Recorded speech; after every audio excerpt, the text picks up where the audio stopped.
A service of KIBMradio.com, the Internet's home for an all old-time radio.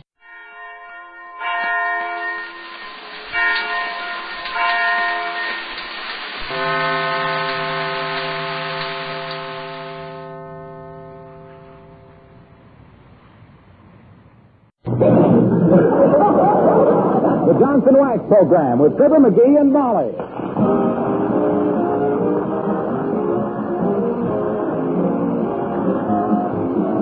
The makers of Johnson's Wax for home and industry present Fibber, McGee, and Molly, written by Don Quinn, with music by the King's Men and Billy Mills Orchestra.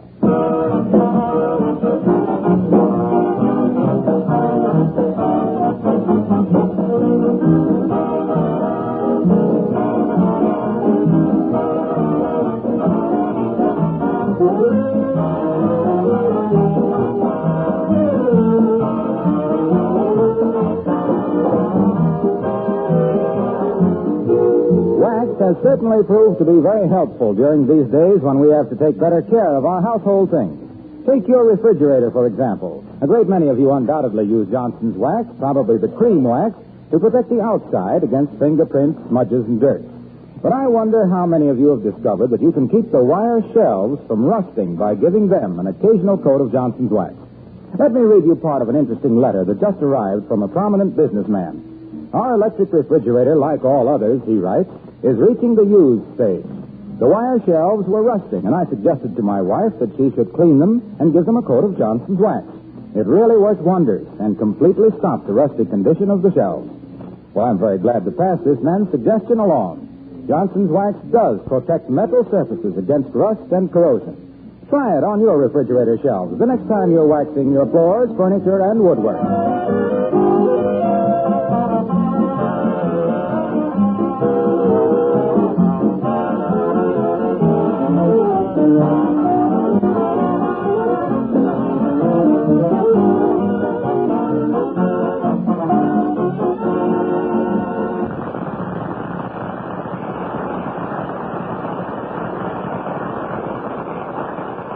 If you could follow a mail carrier for one day and see the mixed emotions that he leaves in his wake, it would probably wear you out. So let's just follow the postman to one address, 79 Wistful Vista, the home of Fibber, McGee, and Molly.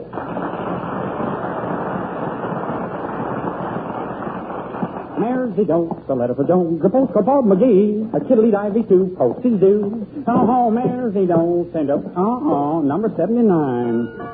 And dozy-don't, a little lambsy peanuts, wouldn't you? Indeed, I would. Nobody asked me. Good day, sir. Have I the extreme pleasure of speaking to Mr. Fibber McGee? You have, Bud. At least I am. Are you the new mailman? Yes, I am, madam, and please let the post office department know if there's anything we could do for you. Oh, fine. We'll be glad to take a letter or postcard almost any place you say. By the way, do you need any stamps today? No, Bub, I don't believe we do. Have you seen the new airmail? Very attractive and only 6 cents a piece. No, I don't think we Well, do. how about some 3s? I don't think any real American can have too many 3-cent stamps because... Now, look, Bud, skip the salesmanship. You got any mail for me? Yes, sir, I have. 1 letter. There you are. Oh, thanks, Bud. Hey, what are you swaying back and forth like that for? You feel dizzy? Oh, no, I'm just training myself. Huh? Someday I hope to be a railway mail clerk and just travel around like everything. Well, good day. Great personality. Yeah, reminds me of the Pony Express somehow. Around the neck, mostly.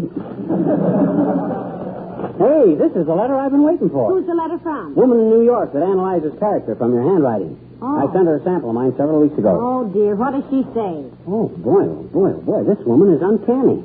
She's got my character down perfect. Listen to this. Your signature shows definite professional ability. Amazing. Listen. It says, your writing shows a keen understanding of human nature, a deep sympathy for your fellow man. Hey, where are you going, Molly? I'm going to whistle for that mailman. He gave you the wrong mail. Wait a minute. Now, listen to this. It says, it is to be hoped you are a physician, for you would have made an excellent one. Oh, dear. You are analytical. You have a deep insight into human nature, and you have what is more important, the common touch. You get that, Molly? I got the common touch. Why don't you study medicine, McGee? Or would you have to go back and finish high school first? I always knew I should have been a doctor. Always wanted to be a doctor, in fact. If people could see your bedside manner when you're looking for your slippers on a cold morning, I don't think The common touch. Dr. McGee, physician and surgeon. Now, listen. Now, look, McGee, don't start believing everything you read in your mail. To think of the years I've wasted, the lives I might have saved, the suffering I might have averted. Oh. All because I never knew till now that I had it. The common touch. You know, McGee, I always thought you had studied medicine at one time. Did you really, Molly? What made you think so? Because of my deep analytical? No. Because no doctor's ever prescribed for you yet that you didn't give him an argument. Oh, yeah? Well, that's because they all got what they know out of books. I got it right here, in the heart. If I was to ever... Oh, hello, Alice, dear. Hello, Mrs. McGee. Hello, Mr. McGee. Good day, child. Please sit down. What's troubling you this morning? Well, nothing is troubling. Come, child, relax. You can tell me. This nervous tension is something to be avoided. Well, how can she relax when you keep staring at the child, McGee? Are you sure you're getting enough rest, my child? Enough rest. Jeepers, I get 4 or 5 hours sleep every day of the world, my dear. That's enough for anybody. For a girl her age, McGee, she's... Hey, how old are you, Alice? 4 going on 5. 4 going on 5. Well, what's the... Oh, my birthday is February 29th, leap year day. I have my 5th birthday this year. Ah, a 5-year-old child. Well, go ahead, doctor. Examine her. Maybe she's teething. Please, ladies, please. Less levity. You can have any less. Now, child, I want you to stop worrying. Worrying? Criminy, I'm not worried. After all, things like this may pass off in no time at all. The main thing is to... Things like what, Mr. McGee? Oh, stop scaring the girl, McGee. There's nothing the matter with her. Of course there isn't. Nothing serious, anyway. Tell me, Alice, do you have a slight feeling of hunger before meals? Well, yes, I do, but... Do you have a sort of a tired, sleepy feeling just before you go to bed? Yes, is that very sweet? When you get out of the bright sunshine, when you go out of the bright sunshine into a movie theater, does everything go black for a brief time? Gee, come to think of it, it does. Mr. McGee, is there something... Now, Alice, what's the matter? You're getting pale. I guess I don't feel very good all of a sudden. I think I'll go up and lie down. The best thing you can do, child. I'm afraid you've been burning the candle at both ends against the middle. Here, have this filled. McGee, what are you doing? You have no business writing prescriptions. But this is just a blank piece of paper, Mrs. McGee. Yes, that's to put your gum into. I don't want you swallowing it when you lie down. Now run along, child, and get plenty of rest. Drink a lot of milk, and don't worry. All right, but jeepers, I feel awful. Now, McGee.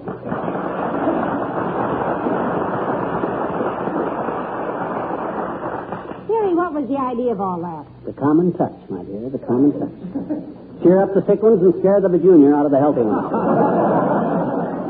It's all a matter of human understanding. The common touch. And I got it. Yeah, and you can have it.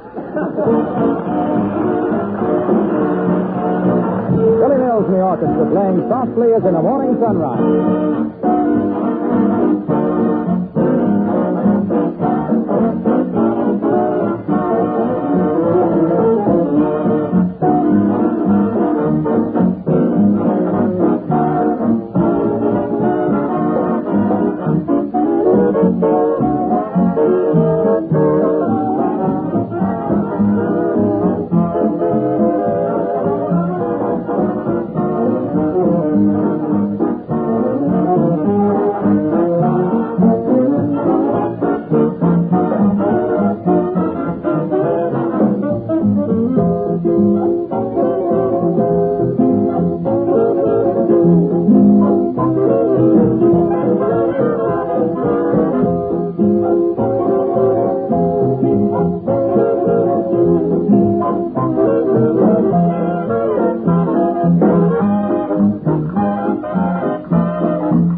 Yes, the deep understanding of human nature.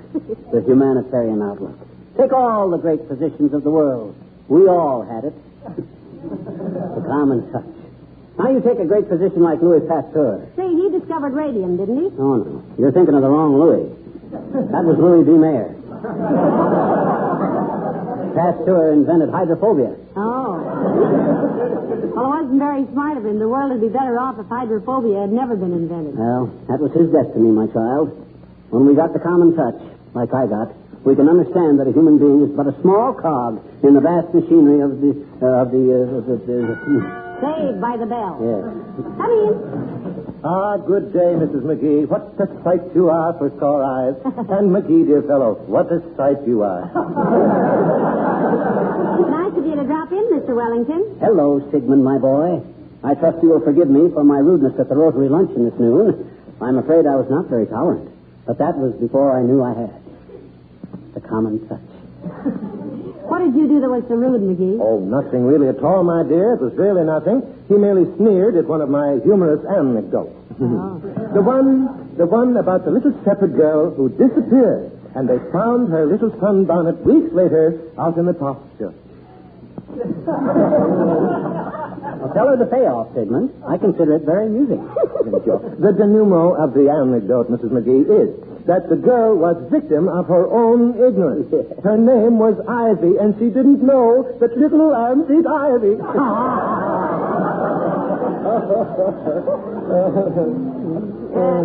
Yes? That's all. Oh. It went big at the luncheon, Molly. You made a fine speech, Wellington. Incidentally, you better watch your diet. I beg your pardon, old chap. What about his diet, McGee? For him, I'd recommend a high-protein diet.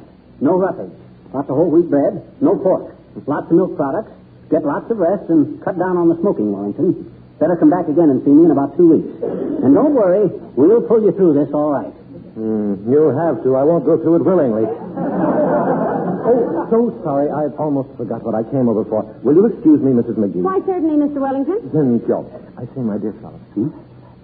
Huh? Oh, sure. Glad to, Wellington. And don't apologize. Remember the sportsman's motto. It isn't how you played the game. It's did you win or lose. What a charming version. Well, I must go home and give my Great Dane his German lesson. You're teaching your dog German? Yes, in case we wish to travel in occupied Germany after the war. Yeah, but how do you expect a dog to speak German? But he already does. What? I started him off with Auf Wiedersehen, and already he can say out. Good day. Thank you, boy.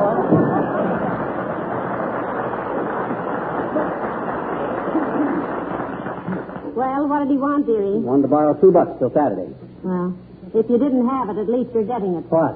The common touch. Though I suppose a touch for $1 would be even more common. What's the matter? I just wondered if Kramer's drugstore's got a stethoscope I could buy. What's a doctor without a stethoscope? Oh, now, just a minute, McGee. Huh? Don't go too far with this thing. What do you mean? Why, the first thing you know, you'll be caught practicing medicine without a license, and I'll be writing tear-stained letters to the parole board. Oh, come, my dear Molly, come. Medicine is merely a hobby with me. Remember, I have the soul, the heart of a great physician. Really? Anyone I know? Hand me the phone, my dear. I shall call the apothecary shop. The what? You mean the apothecary shop? Yeah, the drugstore. Yeah. Thank you. Hello, operator. Give me Kramer's drugstore. Just below. Is that you, Mert? Oh, dear. How's every little thing, Mert? Yes, eh? What's that, Mert? Your uncle. Oh, that's tough. Lost a pair of rubbers, eh? Does he know where he lost them, McGee? Sure, they went in the Army. Mert's uncle runs a Turkish bath. Oh. Okay, thanks. The drugstore doesn't answer. Maybe they ought to... Hello, kiddies. Remember me, the man who sells the you-know that's so good for your stuff and things? Hello, Mr. Wilcox. Hello, boy. Sit down and stop worrying about it. Worrying about what? The crease in your pants. It's all very well to be neat and clean, boy. But overemphasis on one's personal appearance indicates that one is socially unsure of oneself. You feel all right, pal? He's all right, Mr. Wilcox. The great physician was lost in McGee, and he's trying to find it again. Health all right again, boy? What do you mean again? Well, you did have the flu, you know, Mr. Wilcox, remember? Yes, and I remember a guy named Von Zell came in here and nearly ruined me. If you've got to analyze a character, pal, work on Von Zell. There is one. Why? Fine lad, Bombshell. Splendid personality. Hey, by the way, what do you mean I'm worried about the crease in my pants? That never worried me, and you know it. No, Mr. Wilcox is just naturally well-groomed, dearie.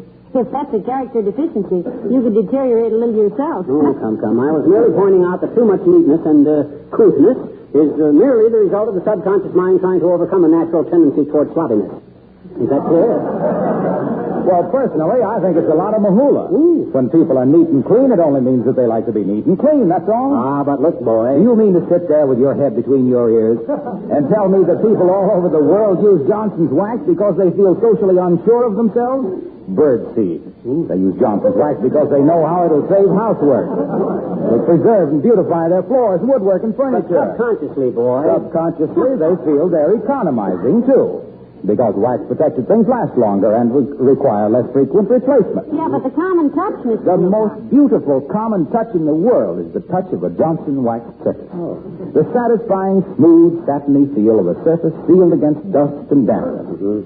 And hey, if you want to play doctor, pal, don't try it on me. I wouldn't let you examine the tongue on my coaster wagon. Goodbye now.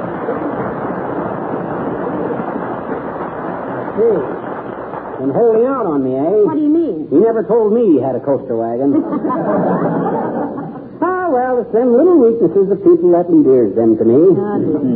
Hey, I wonder how I'd look if I grew a goatee. Probably like a small buffalo, Bill. Now, listen, you can just sit here in your mellow little mood and love the human race. I've got to order some groceries. Okay, Molly, dear. There goes a good kid. For her sake, I'm glad I never did study medicine.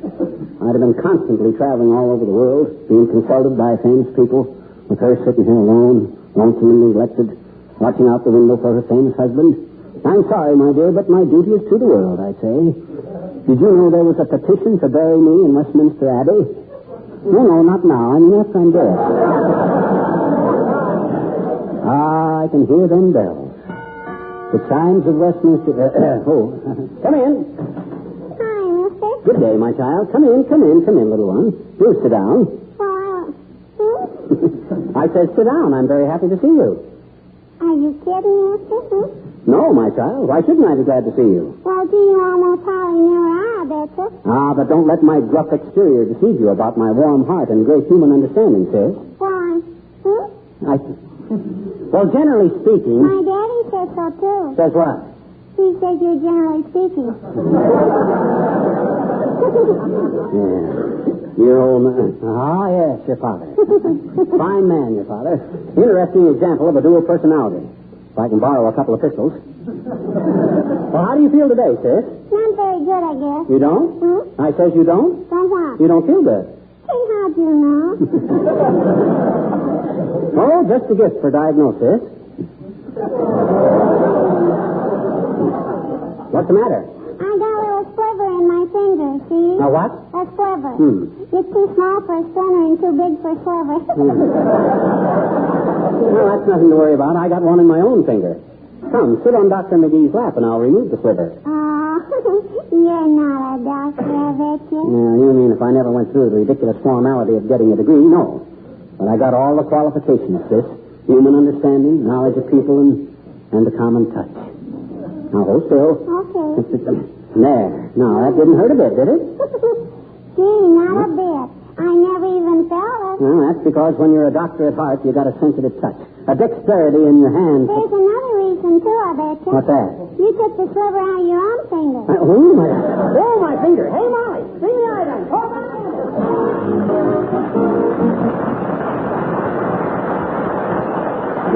What on earth are you doing, McGee? I'm brushing up on my medical studies. Hey, we got to get a new dictionary, Molly. This thing hasn't even got a simple medical term like pneumonia in it. Strange that our dictionary shouldn't have pneumonia. We leave it open half the time. Well, it ain't in here. Look, it skips from Newmarket right down to Newsboy. Have you looked at the peas? What good would that do? Pleurisy and pneumonia are two different kinds of things. Come in. Hello, folks. Remember me? I'm Beulah. Oh, yeah. Who's the cook? Well, how are you, Beulah? Come right in, Yes, thank you Beulah. kindly, Mary. Thank you. How are you getting along with the Tootses, Beulah? Mr. Toots like your cooking? Oh, you do indeed, Miss McGee. You do indeed. Yes, I just as best breakfast this morning, he said, Beulah, you see, he was addressing me personally, you know. Yes. Yeah, so he said, Beulah, he said, your biscuit is just like a feather. That's what he said. It's like a feather, huh? Yes, and then he said, now can I have one that's more like a biscuit?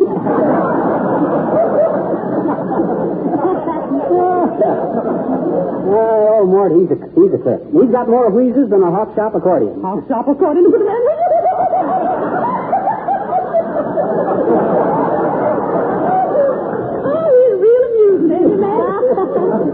He's got the common touch, Beulah. Well, what can we do for you this evening, Beulah? Oh, nothing at all, Mr. McGee, sir. Nothing at all. I just brought you a half dozen cream puffs I just made fresh. Oh, thank you very much. Himself, you just love cream puffs, don't you, dearie? Yeah, I'd like to fall in a well full of them and eat my way out. Are you sure the Toops can spare these, Beulah? We don't want to short them on ration points. Oh, no, sir. Mr. Toops, he ain't one for dessert, you know, and I saved some for the kids. Besides, I just want you to know Beulah's cooking, just in case.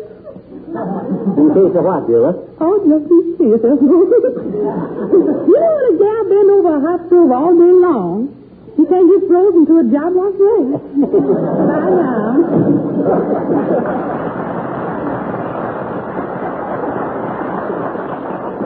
Say, McGee, you think she's hinting for a job with us? Yes, ma'am, I was.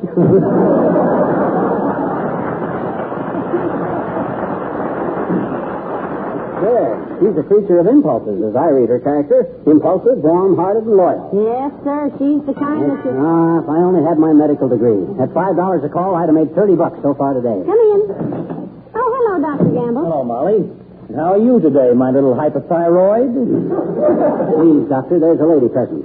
I'd suggest we leave my thighs out of the conversation. Don't mind me, boys. You know, it's been a long time since I was so delicate that I called a leg of mutton a limb of lamb. You know, you look tired, Doctor. I am tired, my dear. I've been sick for a week, but my confounded patients won't leave me alone long enough so I can go to bed and rest. I'm so run down, I got tread marks on my shirt. Trouble with you, Doc, is that you bungle your cases. Huh? You rely too much on materia medica, and not enough on human nature. The best way to practice medicine is not with pills. It's from here, from the heart.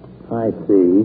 And what would you prescribe for influenza, Dr. Gillespie? Long walks in the rain? Not at all, my dear sir, not at all. But I'd mix a little kindness and warm-hearted understanding in the treatment. You know, when you say things like that, dearie, you get the moist, happy look of a horse that's just had a nice roll in a dirt road. Now, look, McGee, when I passed my medical examination... Oh, that's great, Doc. Hey, Molly, Doc passed his medical examination. I was wrong. He is practicing legally. Why? Why are you insulting little gutter snipe? Are you trying to insinuate Now, boys, please. Come, McGee. Don't lose the common touch. Oh, I'm sorry, Doctor. I forgot myself. Well, don't remember yourself on my account. I was merely trying to point out, sir, that in the proper treatment of people, understanding is the prime factor. You've got to get behind the illness, know what they're thinking. I know darn well what they're thinking. They're thinking, A, is this going to hurt? And B, is Doc Gamble going to let me off cheap? The answer is yes and no.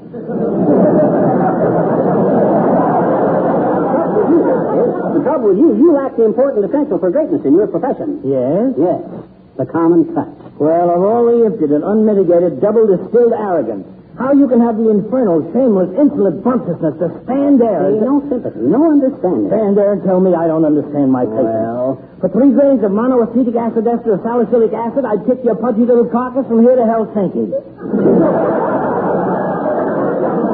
Oh, yeah? Well, let me... Now, hush, McGee. Look, Doctor, it's all from the letter that he got. Yeah. Letter? What letter? This letter right here, Doc. It informs me in no uncertain terms that I got what you lack. Tolerance, understanding, the common touch. Where did you ever get a letter like that? Off a Ouija board? No, from a handwriting analyst, Doctor. She says McGee has the finest possible character to make a great physician. Yeah, they could tell that from my handwriting, Doc. Mm-hmm. Ain't it wonderful how that... When you submitted that handwriting sample, didn't you ask me to mail a postcard for you? Yes, you did, McGee. I remember distinctly. So what, Doc? This is wonderful. What is, Doctor? Huh? Why, his handwriting was so illegible I didn't have the heart to mail it. Huh? I filled another one out and signed his name to it myself. He means they analyzed Dr. Gamble's handwriting and not yours, McGee. Well, of all the dirty underhanded tolerance, my boy, understanding, don't lose that common sense. Of all the dirty, low-down people.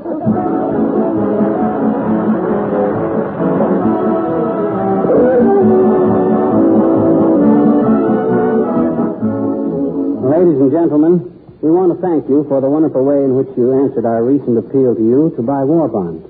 We're sorry we can't give you the final results as all the returns are not in. But we assure you, your response was magnificent. And today is the final day of the fourth war loan drive. So if you haven't bought as many extra bonds as you possibly can, now is the time to show your friends and relatives in uniform that the home front knows what to do in the 0 hour. Good night. Good night, all.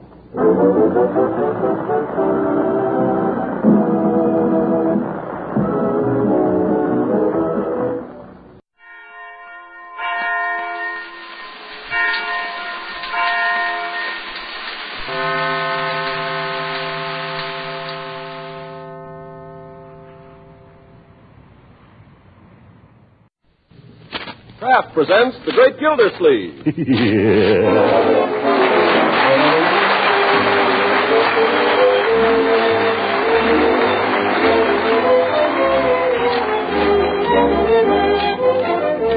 The Kraft Cheese Company will also bring you Bing Crosby every Thursday night. Present each week at this time Harold Perry as the Great Gildersleeve, written by John Whedon and Sam Moore.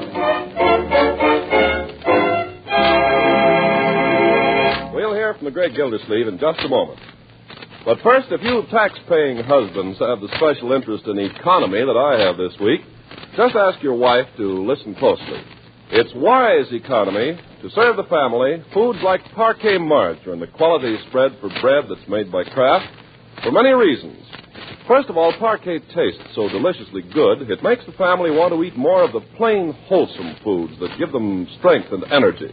When spread on bread or toast or rolls, the delicate parquet flavor is really special. When used as a seasoning by itself or in tasty cream sauces, parquet adds real zest to the eating of everyday vegetables. It's a wonderful flavor shortening for baking, too, and for pan frying. Just try it. I know you'll like it.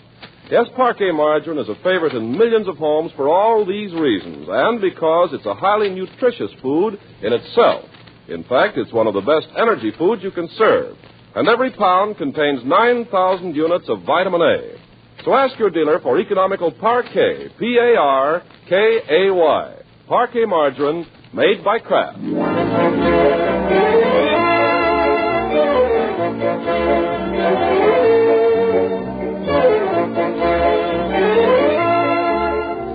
Now let's join our friend, the Great Gildersleeve. With the Ides of March almost upon him, he's barricaded himself in his den, where we find him now, alone with his conscience and his income tax return. There. Wait a minute. What's this? Computation of alternative tax. Use only if you had an excess of net long-term capital gain over net short-term capital loss. And item 23, page 1, exceeds $18,000. What does that mean? Well, I guess the $18,000 lets me out. Let's check through this once more, see if I've got everything. Salaries and other compensation? Dividends? Don't make me laugh. Interest on bank deposits, notes, etc. Wait a minute. That's savings account. What about the interest on that? Why bring that up? Yeah. What? Who's there? Did somebody speak? You heard me. Why bring up a little thing like that bank account? Who are you? Your conscience. Conscience? Well, long time no see.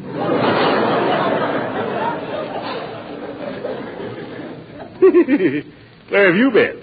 Oh, around. Look, about that savings account of mine, the interest on that is income. I'm supposed to report it. Gildersleeve, are you going to be a weak sister all your life? How are you ever going to get ahead that way? Well, I want to be fair. All right, be fair to yourself. Give yourself a break for once. If you don't, who will? I know, but... Listen, there are men in this town who make 4 and 5 times what you do. Let them pay their taxes. But it says right here, interest on bank deposits. All right, how are they going to find out? Well, I don't know. If they find out, all right, you pay. But why should you go out of your way to lose your hard-earned cash? Well, that's a point, maybe. I always say what they don't know won't hurt you. Maybe you got something there, brother. Suppose we just overlook the bank interest. Now you're getting smart, Gildersleeve. Now you're getting smart.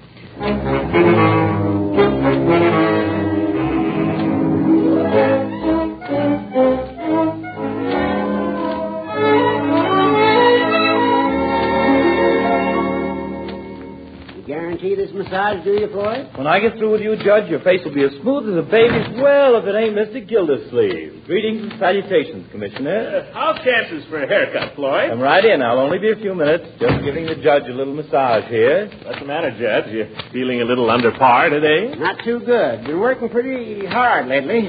This is a busy season for the legal profession. How about a little sun lamp, Judge? Take that unhealthy look off you. Who's unhealthy? Take the other chair there, Mr. Gildersleeve. Thanks. I can work on you while the judge is cooking here. Yeah, those old goats are tough. You have to let them cook a long time. There, how's that, Judge? Too hot for you? No. What are you trying to do, blind me? Oh, I forgot. I'll put some cotton over your eyes. Yeah, stuff some in my ears, too, so I won't hear Gildersleeve. Yes. Better keep that mouth of yours shut, Judge. You'll get your tonsils sunburned. That's pretty good. Yeah, glad you liked it. Feeling pretty smug, aren't you, Gildy? Well, why shouldn't I? I've got my income tax all done. Not a care in the world. I'll be enjoying a pleasant weekend while the rest of you fellows are sweating over yours. You mean you got yours done already? Sure, all but mailing it. I tossed it off in a couple of hours. Listen, my friend, this year is no time to be tossing off income taxes.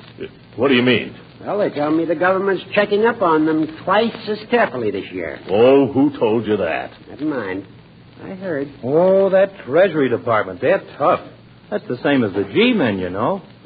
Well, I've got nothing to worry about. Like last year, there was a guy I knew over in Compton. Had a shop there. Doing a nice little business, too. Not terrific, but okay. As a matter of fact, his brother's wife and my wife were... Well, never mind that. The point is, last year, he did a little finagling on his income tax. You know, held out a little interest. Interest? Yeah.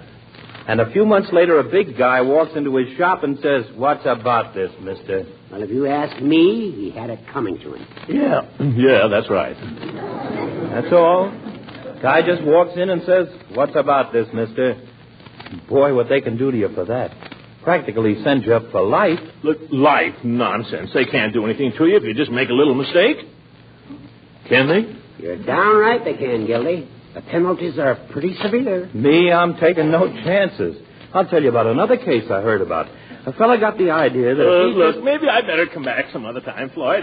Gotta be getting home now. But I'm almost through here. It won't be a minute. Some other time. My hair isn't very long anyway. I'll be back. Gotta run now. Well, sure, Mr. Gildersleeve, if you gotta run. Yeah, I gotta run.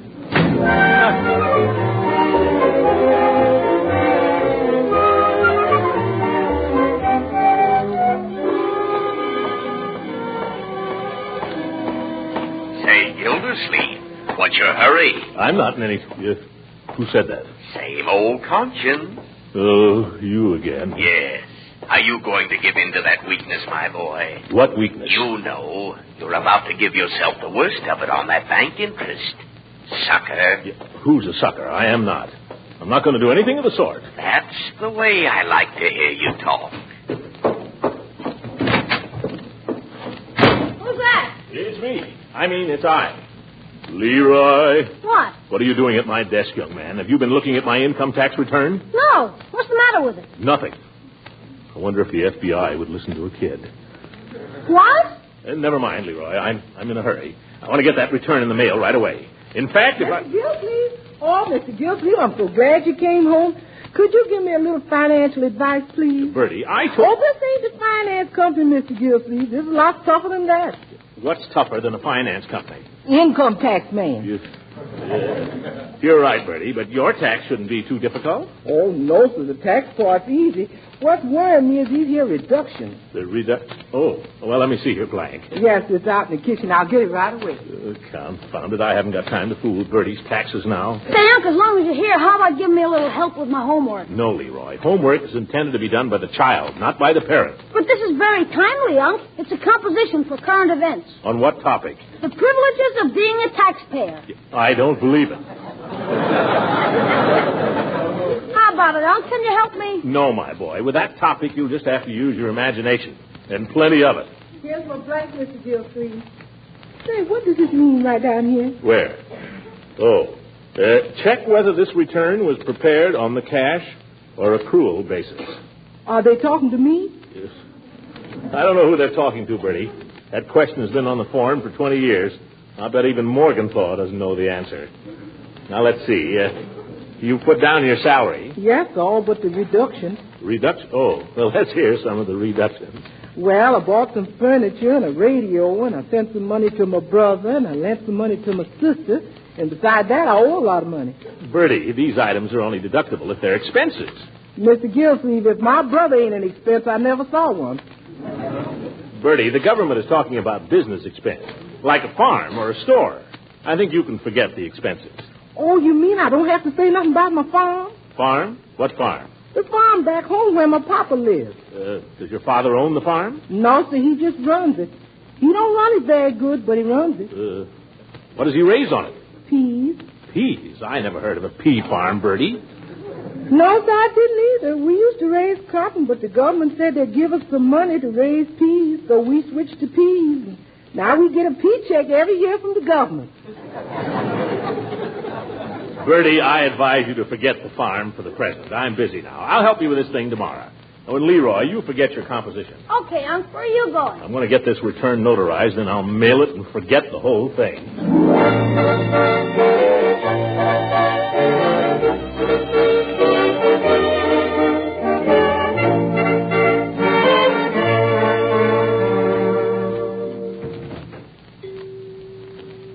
Hello, Peavy. What's that bell? Surprised you, didn't it? It's operated by an electric eye. It's just a new service for my customers. For your customers? Yes, if I'm asleep and they're back in the store, it wakes me up. That's very remarkable. Look, Peavy, I'm in a hurry. You're a notary public, aren't you? Yes, I am, Mr. Gildersleeve, although I haven't done much of that sort of thing lately. Never mind. I've got the postman in his truck outside waiting for this letter, and I want you to notarize my signature. Well, Oh, there's the postman now. I'll tell him it'll only be a minute. Newt, I'll just be a second. Okay. Now, hurry up, Peavy. There's nothing difficult about just notarizing a signature. Well, no, I wouldn't say that. There are tricks to every trade. Be with you in 2 shakes. What are you doing, Peavy? I'm trying to find my stamp. It's been some time since I've done any of this legal work. Oh, well, get a move on, counselor. United States mail waits for no man. Oh, here it is. All right, where I left it. Where was it? Underneath the razor straps. Yes. Now, let's see. Stamp pad's dried up a little, but I guess we can moisten her up with some H2O. That's pharmacy lingo for water, Mr. Gildersleeve. I know that, Peavy. I'm water commissioner in this town. I'd clean forgotten that. Hurry up, Peavy. This is the last mail. Just a second, Newt. Okay, but I ain't got all day.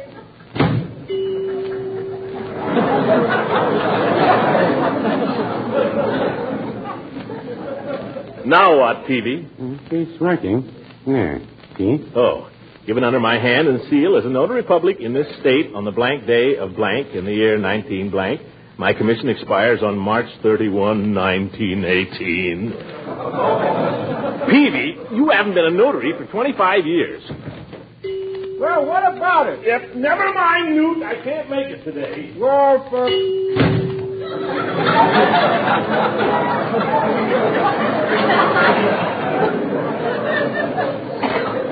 Peavy, I don't know why I keep doing business with you. You're the most inefficient druggist in the county, and you know it. Well, no, I wouldn't say that. What was it you wanted notarized anyhow, Mr. Gildersleeve? What do you suppose, Peavy? Monday's March the 15th. I wanted to notarize my income tax return. Well, I wish you told me that, Mr. Gildersleeve. It's not necessary to get them notarized this year. What? That's right. Here. Just look at the bottom of the form. Where? Oh, by George, you're right. Well, I guess I'll be running along then. Can't I tell you something, Mr. Gildersleeve? No, not today, Peavy. Well, just a minute, Mr. Gildersleeve. I'll show you a trick.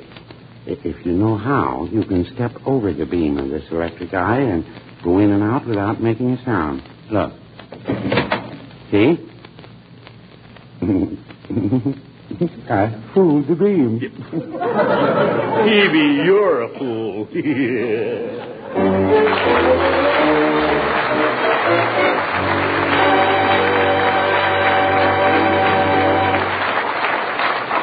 Great Gildersleeve will be with us again in a few seconds. Meanwhile, a few homemakers are finding it harder than ever to serve food that combines the flavor your family wants with the nutrition they need. Let me suggest a food that's helping millions of families solve that very same problem. It's parquet margarine, the delicious, nourishing spread for bread made by Kraft. Parquet has a delicate, satisfying flavor that makes it a just about perfect spread. And when used as a shortening, it makes delicious, crispy cookies. Parquet margarine is a wonderfully tasty seasoning for hot vegetables, too, and most good cooks prefer it for pan frying. You see, parquet doesn't spatter or stick to the pan. In all these ways, parquet margarine adds real appetite appeal to wartime meals. But it's important to know, too, that parquet is one of the best energy foods you can serve.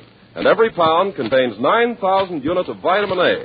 Now, if you can't buy parquet the first time you try, it's because of wartime shortages and parquet's growing popularity. But Kraft is doing everything possible to keep dealers supplied, and you should be able to get it soon. So ask for economical parquet, P-A-R-K-A-Y, parquet margarine made by Kraft.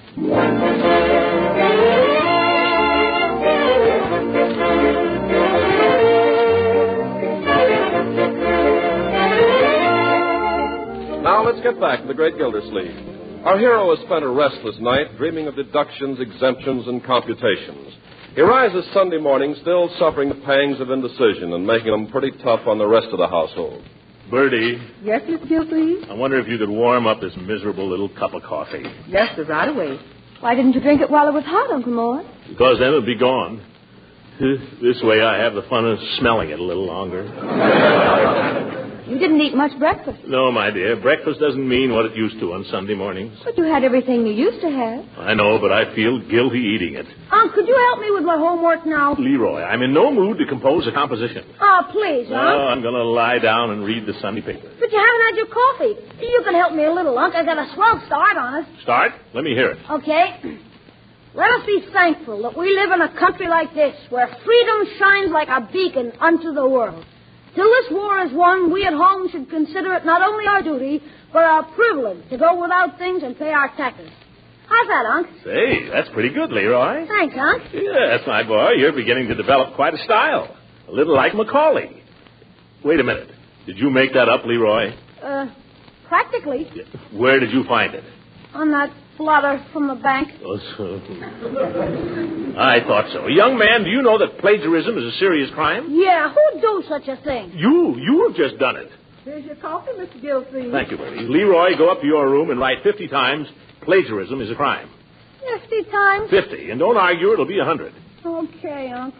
Gosh, 50 times. I gotta do something about that kid. See who that is, will you please, Bertie? Yes, sir. No time for anybody to be calling on anybody. Good morning, Throckmorton. Hello, Leela. Hello, Marjorie. Good morning. Say, I like it. You do? I think it's awfully cute. What are you two talking about? My new fascinator, Throckmorton. Don't you like it? Where is it? On my head, silly. I thought that thing was a shawl. Oh, man. Throckmorton, hurry and put on your coat. We're late already. Late? Late for what, Leela? You haven't forgotten your promise to go to church with me this morning, have you? Oh, but Leela, my income tax, I've got to get it off. You can finish it later, Throckmorton. Here's your coat. Now, come on, you old heathen, you. But Hush up now. We've got to get along. See you later, Marjorie. Yes, we'll be along. Here's your hat, Throckmorton. That's Leroy's hat. Here's mine. Well, let's go then. Hey, Unc, wait a minute. What is it, Leroy? How do you spell plagiarism? P-L. Just right, I've been a naughty boy.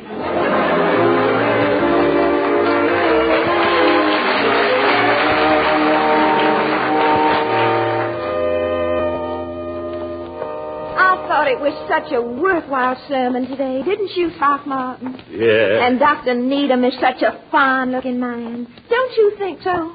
Don't you think so, Throckmorton? Yeah. You know, when he stands up there and preaches, the way he looks at me, I just feel that everything he says is meant for me. Don't you, Throckmorton? Yeah. Throckmorton, can't you say anything but yes? Yes. I mean no.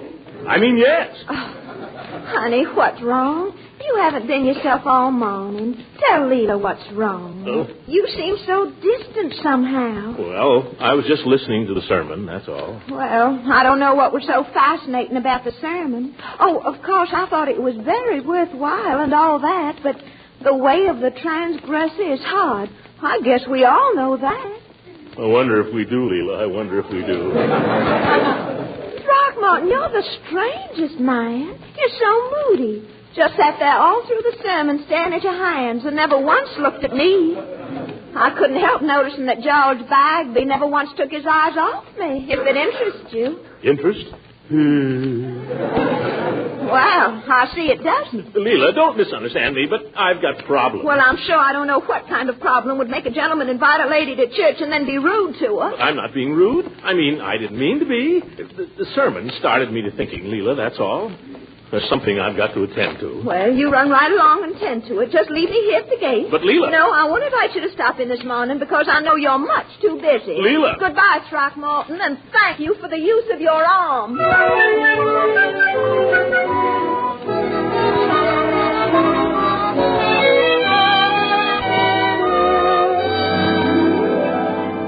Bertie, when's dinner? Pretty soon now. As soon as your uncle and Miss Marjorie and Mr. Ben get here. What are we having? Something you like? What is it? Oh, something you like. Hi, you won't talk, huh? Leroy, you get out of here and don't come messing around my kitchen when I'm getting Sunday dinner. I ain't in no mood. Okay. And keep waiting at that dining room table after I said it. Well, can't I just have a piece of celery? I'm starving. Well, just one. And I didn't say you could have no olives. Now, go on. Gosh, I could die of hunger around here and nobody would care. Oh, hiya, Ben. Hi, hello there, young fella. Where's Unc? He'll be along. He just got to a word with Mrs. Ransom. A word. That can run into days. Let me take your coat, Ben. Oh, I know where the closet is. Here, I'm going to take yours. Oh, thank you. Hey, Ben, you know anything about putting airplanes together? Little. I used to make a lot of them when I was a kid. Swell. How would you like to help me with one? Now, Leroy. I get all the parts. It's me. Complete kit, 98 cents. I'll go up and get it if you say so. Well, time's a little short, isn't it, for dinner? Nah, we can get a good start on it and finish it up this afternoon. Leroy, now don't bother Ben. He's worked hard all week, and he'd just like to sit down on a sofa and rest. Wouldn't you, Ben? Sure. Anything you say. How do you know what he wants to do? Let the guy make an airplane if he wants to, will you? He doesn't want to make an airplane. Oh, no? Don't you, Ben? Don't you want to make an airplane? Well, I do anything anybody says. There, what did I tell you? Leroy, go away. Just go away. Go away. That's all anybody ever says to me. Go away. What am I, a leopard or something? All right, do it. I'm warning you, Ben. Give her an inch and she'll take a mile. She'll henpeck the life out of you. That's quite a brother you got there. Oh, don't mind him. He's spoiled. Come on, let's sit over here on the sofa, shall we? Sure. Anywhere you say. There.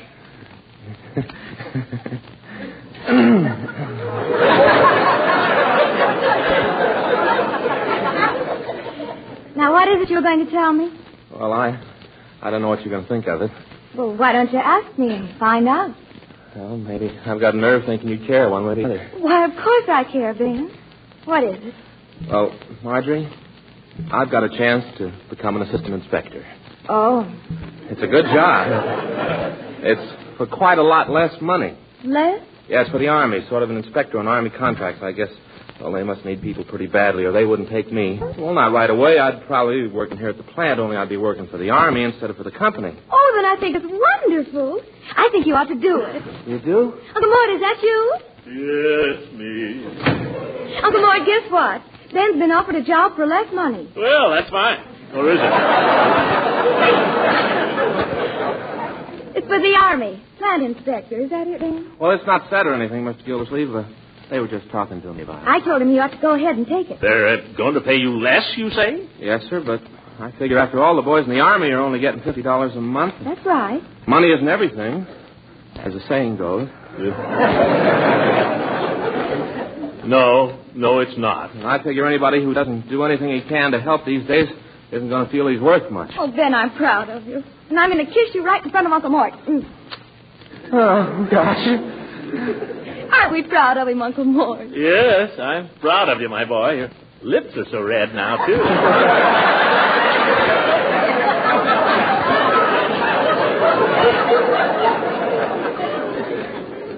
I wish I could say I was proud of myself, though.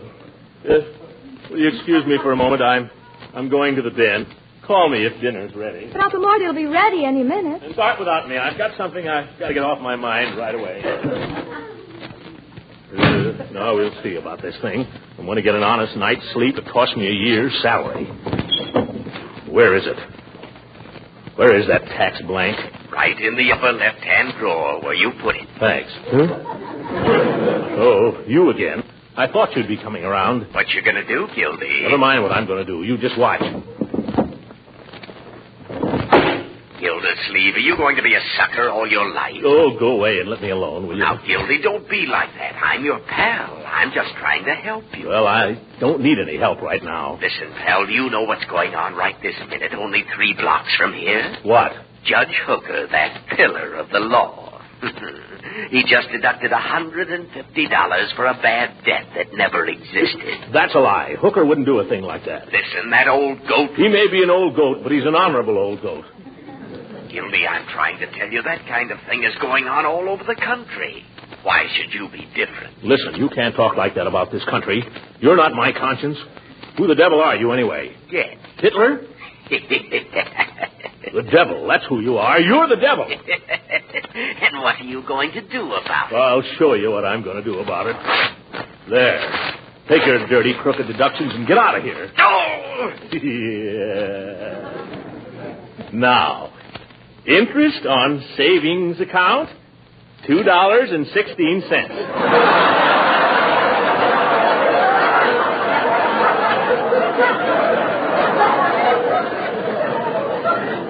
By George, I feel better already. Dinner's on the table. It's getting cold. Coming, my dear. Save some for me. Well, is nobody eating? Well, we're waiting for you to call. And step on it, will you, Unc? I'm dying. No more than I am. I'm so hungry I could eat a horse. You ain't going to have to, Mr. Gildersleeve. I got a roast of beef. Ooh, look at that. Oh, Bertie, that's the prettiest sight I ever saw in my life. Where in the world did you find it? Oh, I had my eye on it. I've been trailing it for a week. Yes. Ben, how do you like yours? Rare, medium, or well done?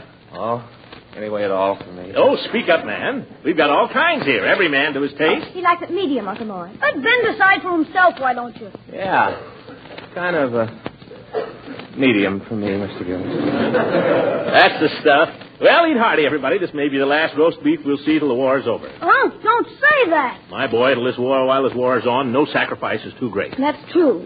Let us be thankful that we live in a country like this, where freedom shines like a beacon unto the world. I mean it. Till this war is over, we at home should consider not only our duty, but a privilege to go without things and pay our taxes. Remember that. Yes, sir.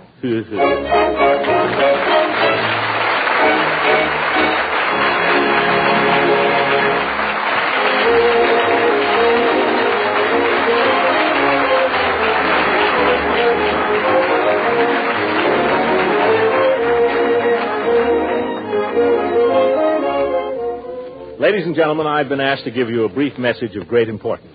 If you're a single man or woman and you earned more than $500 during 1942, you must make out an income tax report. If you're married and living with your wife or husband and you earned over $1,200 in 1942, you must make out an income tax report. You must mail your report before midnight Monday, March 15th. To make out one of these reports, all you have to do is go to any bank and ask for an income tax form. They'll give it to you and tell you where to mail it. Good night, everybody. Music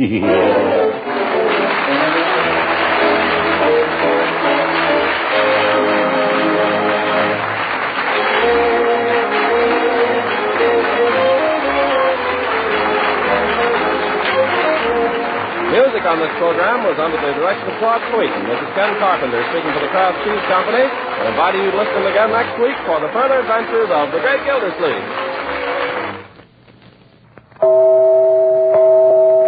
You women are having your shopping troubles these days. So let me tip you off to a quick solution for that main dish problem. At your food store, whenever you see the yellow and blue package marked Kraft Dinner, think of this. Macaroni and cheese ready in 7 minutes cooking time. You see, that Kraft Dinner package contains a special quick cooking macaroni that cooks fluffy, tender, in boiling water. The package also gives you some Kraft grated so you can sprinkle it in the cheese goodness in a jiffy. Just 7 minutes at the stove and you have a dish full of fluffy, light macaroni with cheese flavor through and through. A grand main dish all by itself, and a wonderful extender for a little leftover meat or chicken, too. Each package of Kraft Dinner gives you 4 good servings at a cost of only a very few cents a serving. Of course, this quick-made macaroni and cheese is extra popular right now, so it's wise to order your Kraft Dinner early in the week. This program has reached you from Hollywood. This is the National Broadcasting Company.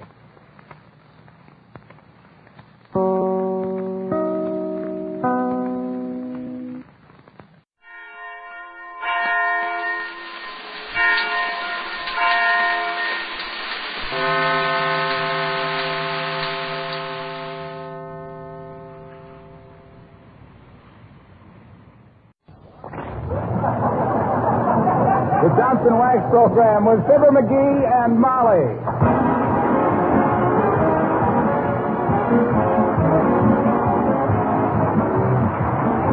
The makers of Johnson's Wax and Johnson's Self-Polishing Glow Coat present Fibber, McGee, and Molly, written by Don Quinn, with music by the Kingsmen and Billy Mills Orchestra.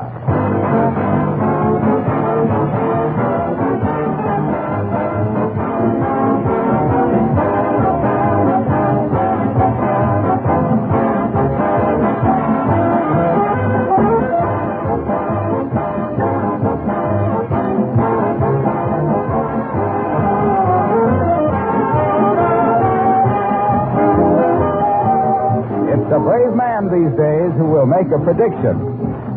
But I'd be willing to bet that within the next few days we receive a good many letters from listeners making the same suggestion about how to take better care of shoes.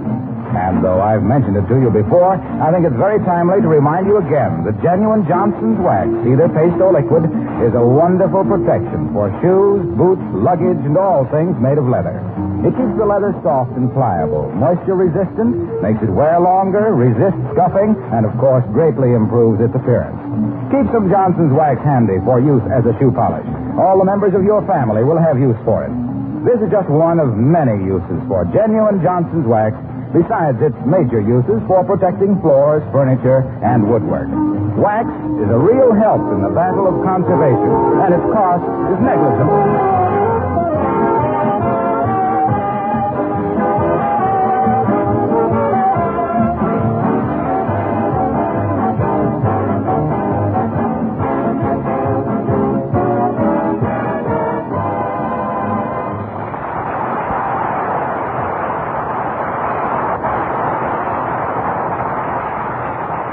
Well, sir, it's one of life's little puzzles that a busy executive who gets a half-ton of mail every morning never gets excited about it.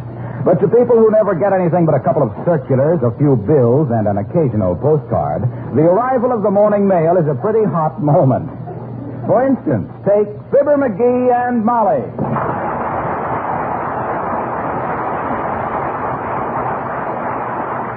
I wish that mailman would get here. He's 10 minutes late this morning. Oh, take it easy, dearie. The way you watch for the mailman every morning, anybody'd think you were selling hay for the Pony Express. Well, gee whiz. You never know what you'll get in the mail. You remember I got an important letter last week. What was that? Well, it was confidential, but you'll remember I showed you the return address on the envelope from the White House. Yes. And I saw it on your dresser later. It was from the White House Hamburger Hut at 14th and Oak Street. And they said thank you for your patronage, but from now on they weren't open on Tuesdays. What are you doing reading my mail anyway? Well, it was addressed to Mr. and Mrs. Fibber McGee. I'm Mrs. McGee. Remember? I was the girl in the white dress you married with. Okay. The mailman ain't got any right to be so late. I got a good mind to report him to Jim Farley. Why not? And if that doesn't get results, go right over his head to the president, Grover Cleveland.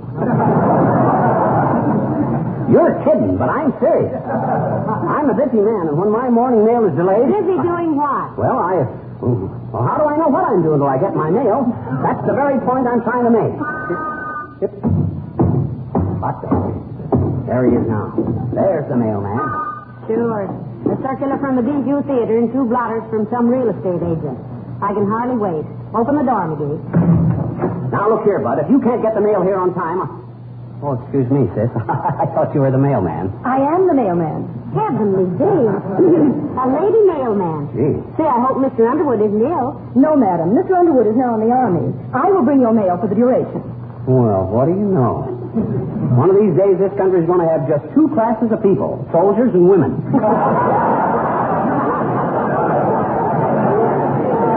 Not a bad idea, either.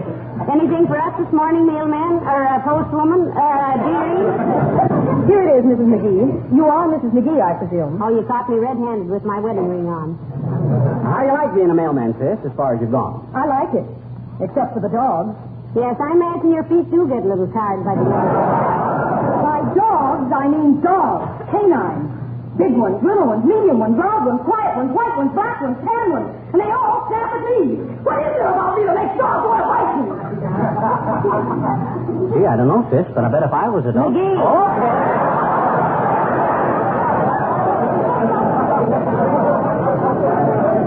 Listen, it isn't you, dearie. All dogs get nervous when they see someone carrying a big package or a big bag.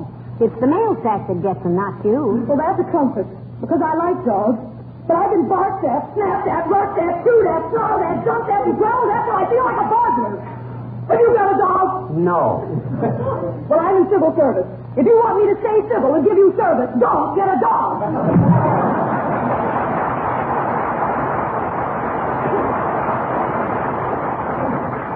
I wonder what the official title of a lady mailman is. Baguette? The poor girl.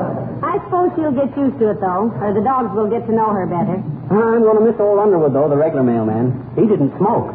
Maybe this girl doesn't smoke either. I know, but who's going to give her cigars for Christmas that she can give me? What's in the mail? Here. Here's an ad from the Wistful Vista Physical Culture Saloon. That's salon. Same thing. Bending elbows with a bunch of dumbbells. What are they advertising? Course of 20 lessons starting February 22nd. You can't buy tires and shoes are rations. Let us teach you to walk on your hands. Is there any other mail as important as that? No. Hey. What? That dumb mail girl left a letter here by mistake. Anybody in this neighborhood named Householder? No, I don't think. Let me see that letter. Oh, this says Householder 79 Wistful Vista. I know, but we don't know anybody by that name. And Why, you silly, it means whoever lives here. The people who hold the house. Oh, well, don't open it. Just forward it to the FHA. No, it means us, dearie. It's a government circular. Let me see it. Uncle Sam wants workers with special skills. If you are a tack welder, flanging press operator, plate hanger, mixer operator of explosives, or outside machinist, or are skilled in any similar work, please report to your nearest United States Employment Service office now. Wow. What on earth is a tack welder? Personally, if I break a tack, I just throw it away. Probably nobody knows what a tack welder is but another tack welder. Fact remains that the government needs them in war production. You hear anything about this on the radio? Our radio's out of order, dearie. They're sending a man over to fix it sometime today. They said that they'd... Come in. Hello there, kids. Want to see something pretty? Oh, hi, old-timer. What you got? Looky. For a gal. Heavenly days, a diamond ring. Why, it's beautiful. Yeah, that's terrific, old-timer. But what makes it look so yellow? That's what I asked the fellow in the pawn shop, Johnny. He says that's on account of there's so many carrots in it.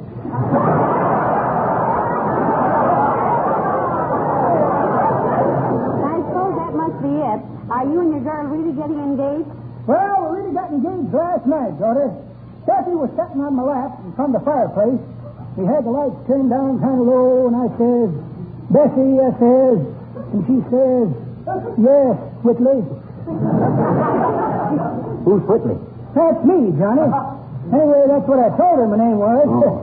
I call her Olga. I thought her name was Bessie. Well, it is. Oh, Olga's a kind of a nickname I started. But why do you tell her your name was Whitley? Well, if you're going to be nosy about it, Johnny, the only engagement ring I could afford was in this here pawn shop and had an inscription in it that says, to Olga from Whitley. Well, just wanted you to see the ring. I invite you to the wedding, kids. Hi, Lord, read it.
Any plate hangers or tack welders or outside machinists for the government if you don't even know what they are, McGee. Shucks, I don't have to know what they are. If you were an expert plate hanger and you were temporarily clerking in a bird store and you heard somebody say Uncle Sam was hungry for plate hangers, that's all that's necessary, isn't it? I'm going to spread the word around, that's all. And if I can find just one and get him working at war production, I'll be as proud as a pewter pigeon. You mean potter pigeon, dearie, made out of pottery. I do not. I mean one of them putter pigeons that putters around on the windowsill. Listen, that isn't putter in the windows, that's putty. And who ever heard of a putty pigeon? I didn't say putty pigeon. You said pewter. Well, what's pewter? It's a mug. That's what I says. I'd feel like a mug if I don't find the government to tackle. And besides that... I'll get it. Whoever it is, ask them, did they ever work as an outside machinist? 79 Wistful Vista, Molly McGee speaking. Who? Oh, hello, Abigail, darling. I was wondering... What? Why, isn't that terrible? But I'm sure McGee wouldn't think of doing so... Yes, I know, Abigail, but... Oh, no, I'm positive. Well, you two may have your little arguments, but after all, when it comes to doing such a cruel...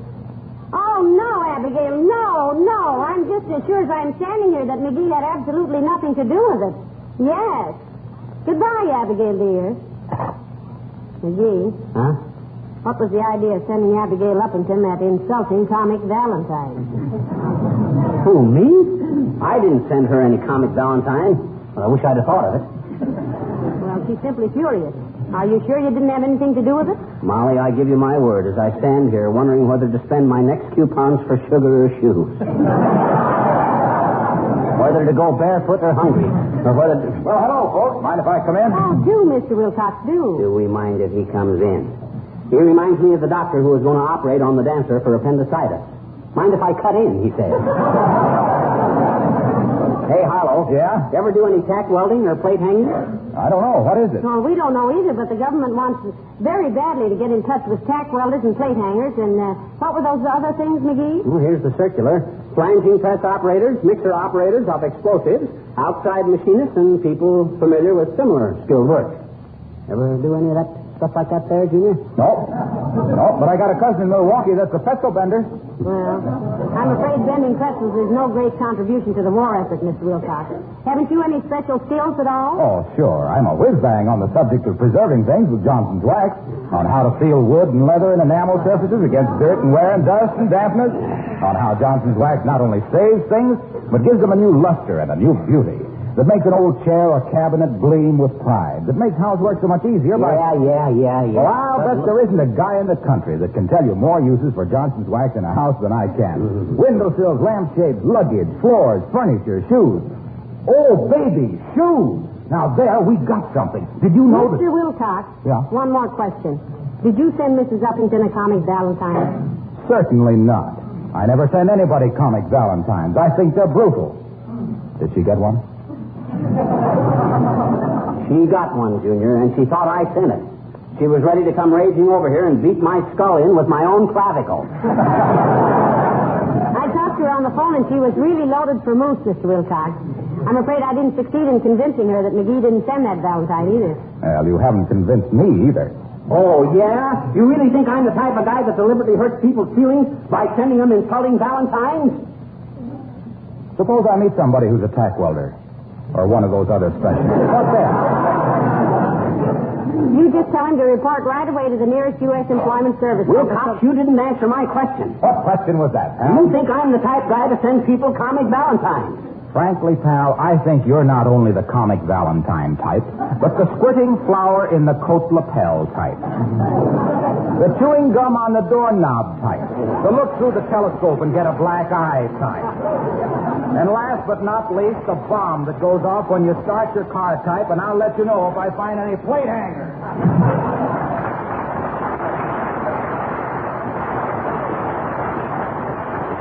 Mr. Wilcox has a very low opinion of your wit and humor, McGee. Imagine that. And me that hasn't had a buttonhole flower that squirts water for years. Wonder where I could get one. No. Stop it now. First thing I know, you'll start pulling chairs out from under people as they go to sit down. I will not. That's something even I don't think is funny. And you know why? Why? Because the last time I did that to a guy, he slugged me. You ever hear me speak of Fred Nittany of Starved Rock, Illinois? Yes. Well, sir, Fred Nittany was the guy that did it. Hey, hand me my cigar box, will you? Here. Thanks. As I was saying, this Fred Nittany and me... McGee, I wish you'd let that musical humidor run down. I'm getting tired of it. Me too. I just keep it wound up as a health measure. I'm getting so I smoke a lot less because I hate to open that box. But about this Fred Nittany, one day we were out... Oh, dear. Come in. Well, for goodness... Well, I'll be a... Hi, Latrivia. Say, Mrs. McGee. Hello, McGee.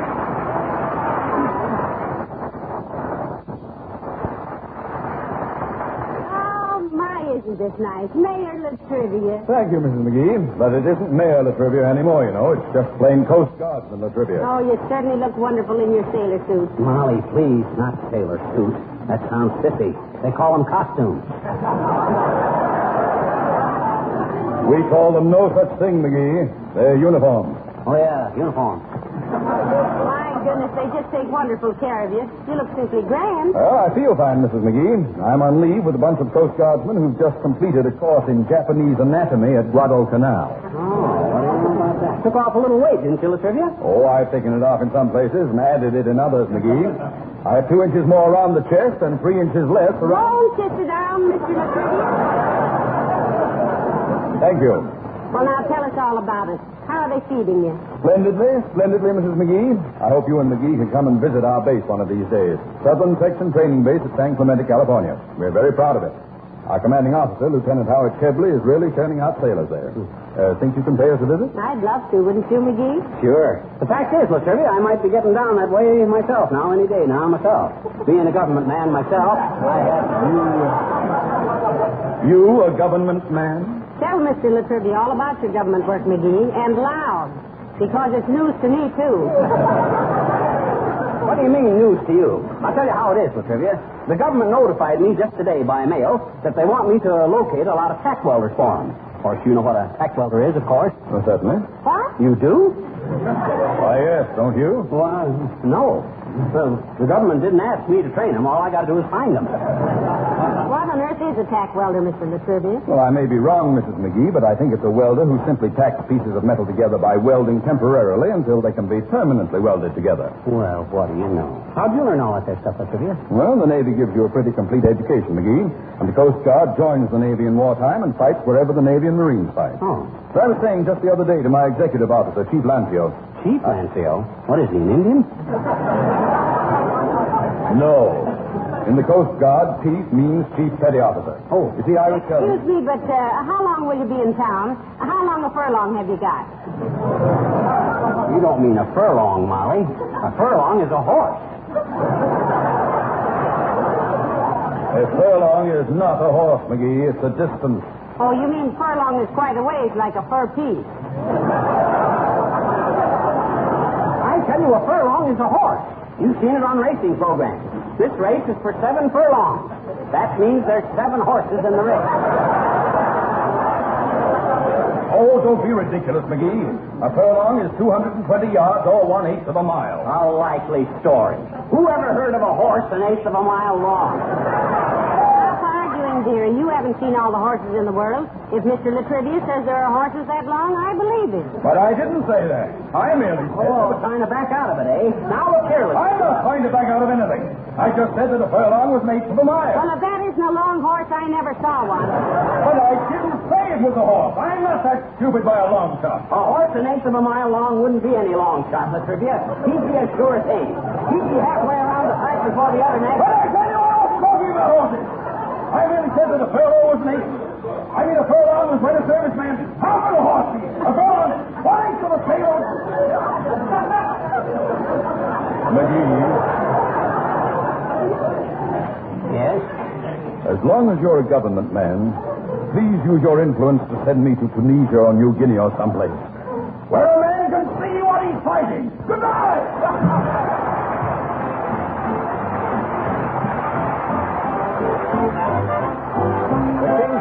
Till the flute is ball. Have you heard the till the fluter of the town of Ballymook? Oh, the time to go hard with him. In fact, the man was broke, so he just sent out a notice to his neighbors, one and all, that how he'd like the company that ain't an at a ball. When he wrote to the people, he was careful to suggest to them that if they found a hat of his convenient to the door, well, the more they put in whenever he requested them, the better would the music be for bothering the floor. With a toot of the flute and a twiddle of the fiddle, oh, hopping in the middle like a heron on the grill. Oh, up, down, hands around, crossing to the wall. Oh, hands with the gaiety and fill the flute ball. Little Mickey Mulligan said he'll show you how. The 50 widow Cassidy got up and took a bow. I can dance it off the floor to see as sure as you were born. If you'll only make the piper play the hair within the fourth. So still true to that, to the best of his ability, the lady and the gentleman began to do the share. Face Mickey Mulligan, is you that has ability. You got the way the Cafferty, you're jumping like a hare with the toot of the flute and the fiddle of the fiddle. Oh, hopping in the middle like a heron on the griddle.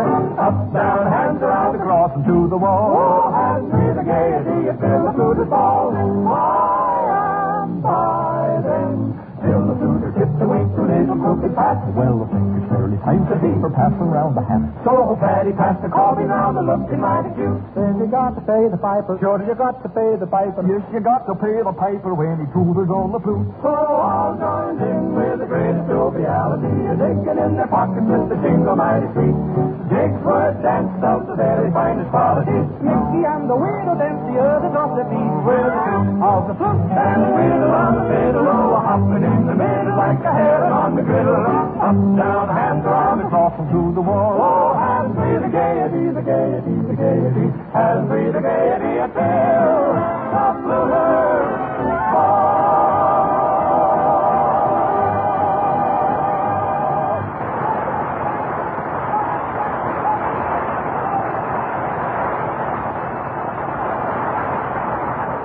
Hey, did you say there was supposed to be a guy coming over to fix this radio today, Molly? Yes, but don't get impatient, dearie. Everybody's short of help these days, you know. No, that's no excuse. A government man like me ought to get priority on radio repairs.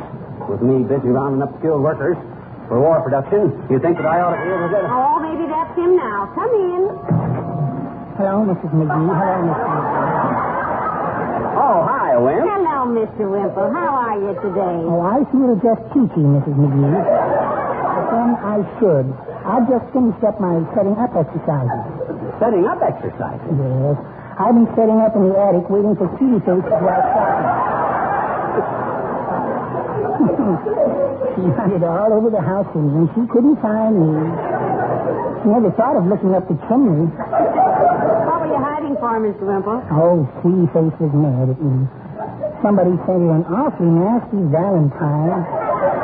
She thought I did it. Mm-hmm. Who did send it?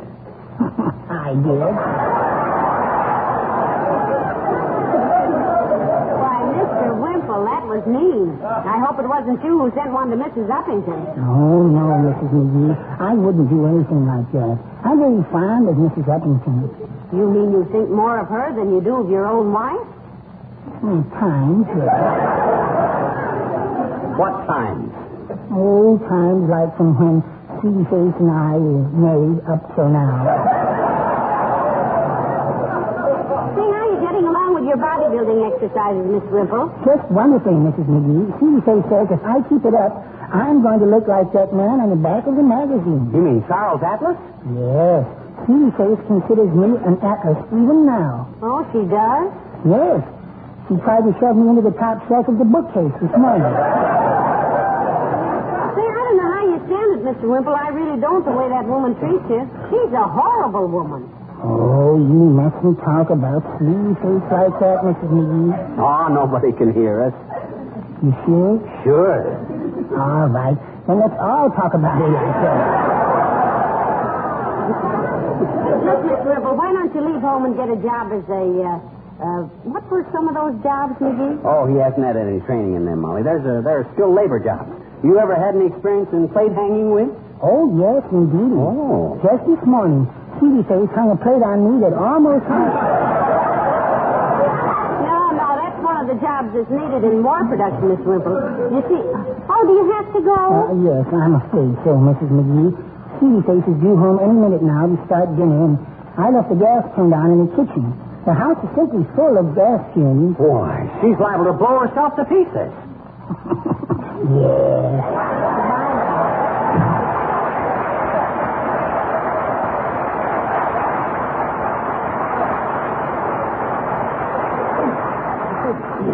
You know, McGee, Huh? sometimes I think that Wallace and Sweetie Face aren't happy together. Oh, that's just your imagination. If I ever saw two perfectly mated people... Oh, dear. Come in. You people call for a radio repairman? Oh, yeah, right in here, bud. Now, here's the radio right here, sir. I turned it on yesterday and nothing happened. And I do hate to miss Vic and Sade if I can possibly hear Oh, there's nothing serious wrong, lady. There you are. It's working now. $2, please. $2? That's fast work. Well, here you are, bud. You must be an expert radio man. You've been doing this stuff long? Oh, no. I'm just helping out my brother-in-law. I see. I always worked as a tack welder myself, but my brother-in-law got sick a year or so ago, and I've been helping him out ever since. He don't need me now, but I just go along and... what was the matter with the radio in case it happens again? Oh, well, in case it happens again, lady, stick the plug back in the wall socket. Call me anytime, lady.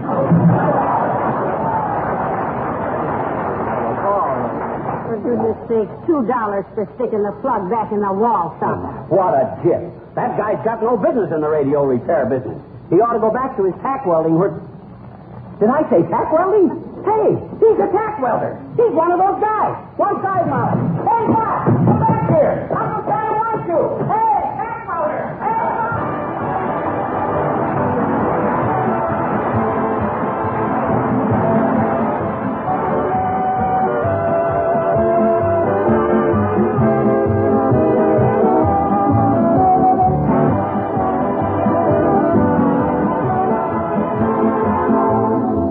Is the linoleum on your floors wearing as well as you expected?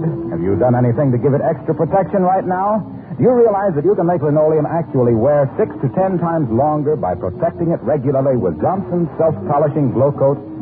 If your program for taking better care of the things you have doesn't include Glow Coat on your linoleum floors, you're missing an important and a very easy way to practice conservation. Self-polishing Glow Coat takes very little work because it polishes itself without rubbing or buffing. You simply apply and let dry. It protects linoleum surfaces against wear of all kinds, against minor scratches, scuffing, and color fading. Glow Coat makes floor surfaces sparkle with beauty. And that's important, too, because it makes your kitchen a pleasanter room to work in.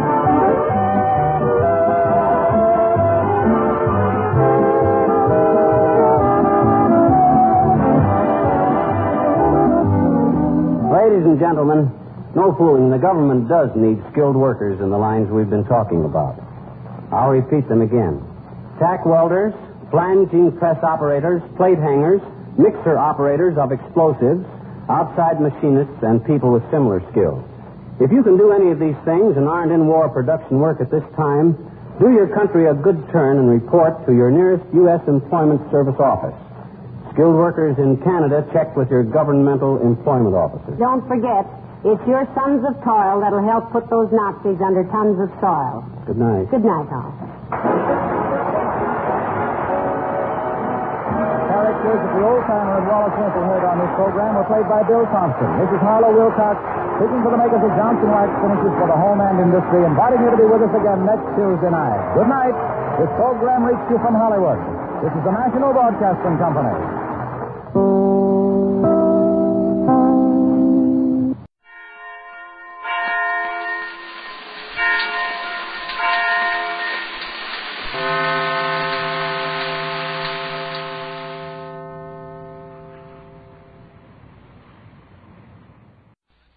Kraft presents The Great Gildersleeve. The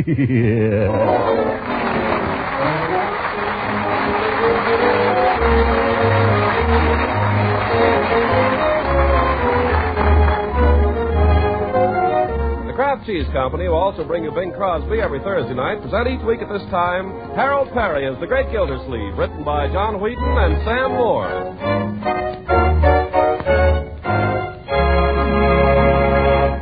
From the Great Gildersleeve in just a moment. But first, if there are cheese lovers in your family, you're probably wondering how to adjust their appetites to your red stamp ration booklet. But that's easily solved when you learn how simple it is to extend such favorites as Pabstet, the delicious golden cheese food of 100 uses. You see, a great many of those 100 uses combine the unique cheddar cheese flavor of Pabstet with other foods for appetite-tingling results. So Pabstet becomes an economical luxury that you can use thriftily and often. Take leftover meats or vegetables or fish. Add a smooth, appetizing cheese sauce made with Pabstet, and you have another delightful main dish for another meal that's wonderfully good to eat and extra nourishing. Yes, besides adding flavor goodness when you melt or toast or slice it, Pabstet helps supply many of the milk nutrients your family needs. Milk protein, milk minerals, food energy, vitamin A, and vitamin G that's also called riboflavin. So remember the name Pabstet, the delicious golden cheese food that comes in a flat, round package. Pabstet, the nourishing cheese food of 100 uses.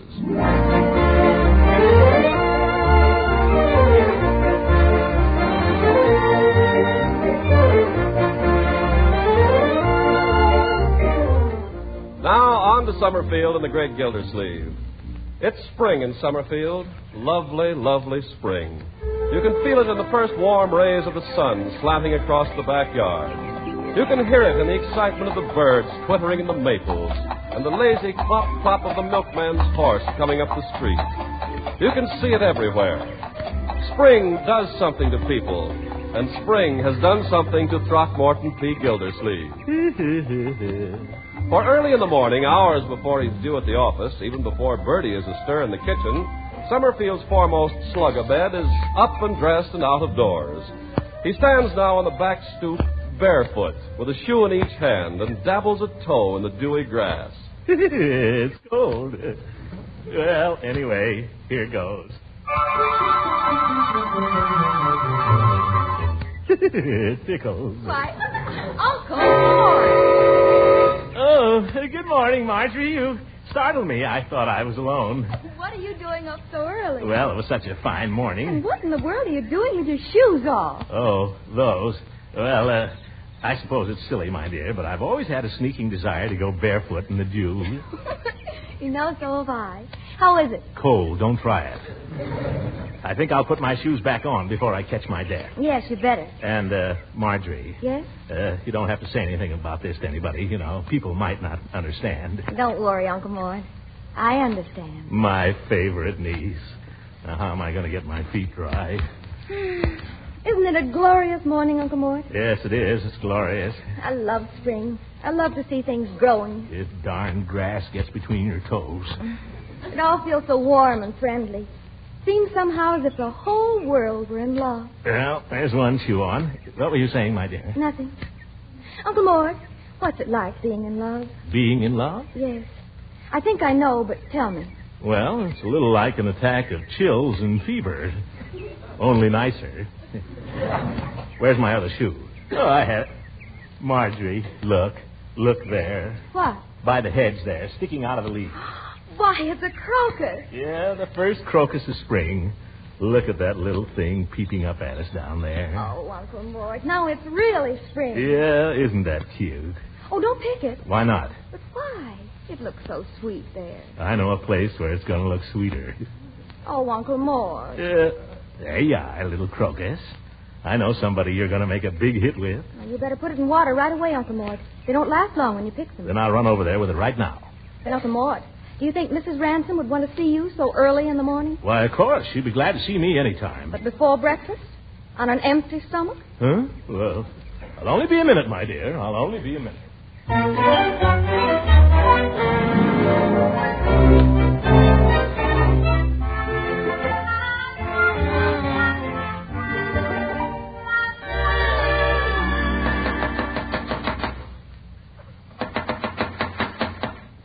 That's funny. She must be here. Here comes my beautiful angel. Hello, Leela. Throckmorton, what on earth are you doing here at this hour in the morning? I've got something for you. Guess what? Oh, this is no time for guessing games, Throckmorton. You woke me up. But, Leela, it's 7 o'clock and it's spring. Spring? Yes. Doesn't spring mean anything to you? Not at this hour in the morning. Please go home, Throckmorton. Oh, look what I brought you, Leela. The first crocus. Isn't it pretty? Yes, it's very pretty. Yeah. Let me put it in your hair. No, Throckmorton, and take your foot out of the door. Why, Leela. Just one little springtime good morning kiss? No, Throckmorton, you may not kiss me. What? No. In the first place, it's too early, and in the second place, you haven't shaved. Now, please take your foot from my door. But, Leela, after all, we're engaged to be married. Oh, we are we? Well, sir, I'm not even sure of that. Good morning. Women.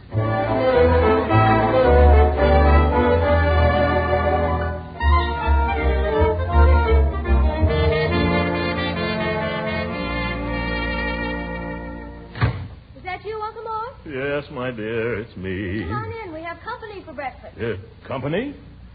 Oh, so it's you, hooker. Yes. Old goat, what are you laughing at?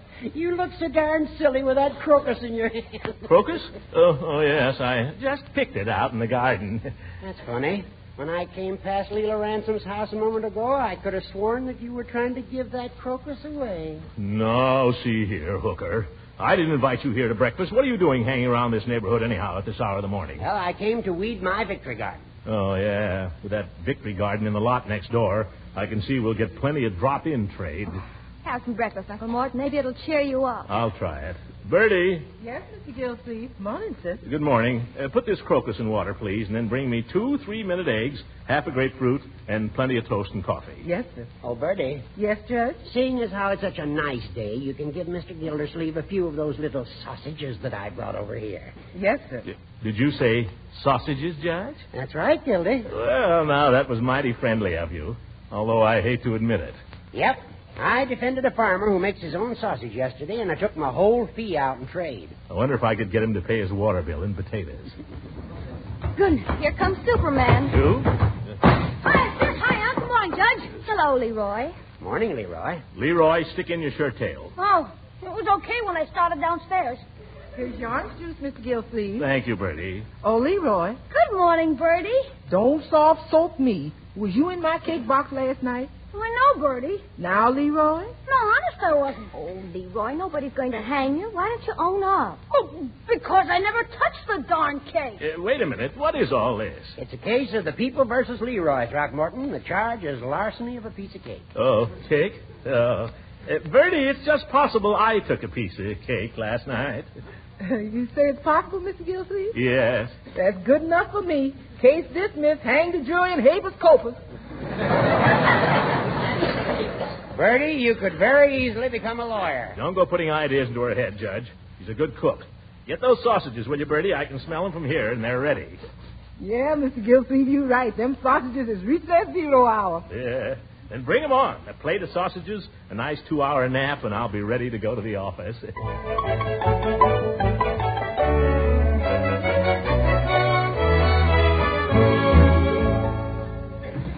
What's that, Bobby? Oh, you can't talk to me like that, you fresh boy, or I'll just hate you. Oh, goodbye, honey. Good morning, Mr. Gildersleeve. Good morning. Bessie. Thank you. Any mail I need to look at, Bessie? Well, most of it could wait till tomorrow. Oh, that's good. And I took care of the rest. Oh, good girl, Bessie. You're beginning to get the hang of the waterworks. Oh, thank you, sir. There was a letter from that new laundry on State Street, and I answered it. It's on your desk for you to sign. Oh, fine, Bessie. I'll clean up my day's work in no time. Yeah, now, let me see here. Oh, here it is. Parker Hand Laundry, Summerfield. Dear Sirs, received your inquiry about special water rates for laundries. In reply, beg to inform you we have no special water. We sell only the regular kind. Yours, that Bessie, I'm going to have to get rid of. Oh, Mr. Gildersleeve. What is it now, Bessie? There's someone here to see you. Oh, for heaven's sake, I can't see. Oh, hello, Leela. Hello, Throckmorton. You may go, Bessie. Well, quite a surprise seeing you here. Throckmorton, I just had to come and see you for a minute. I'm afraid I was a little bit cross early this morning.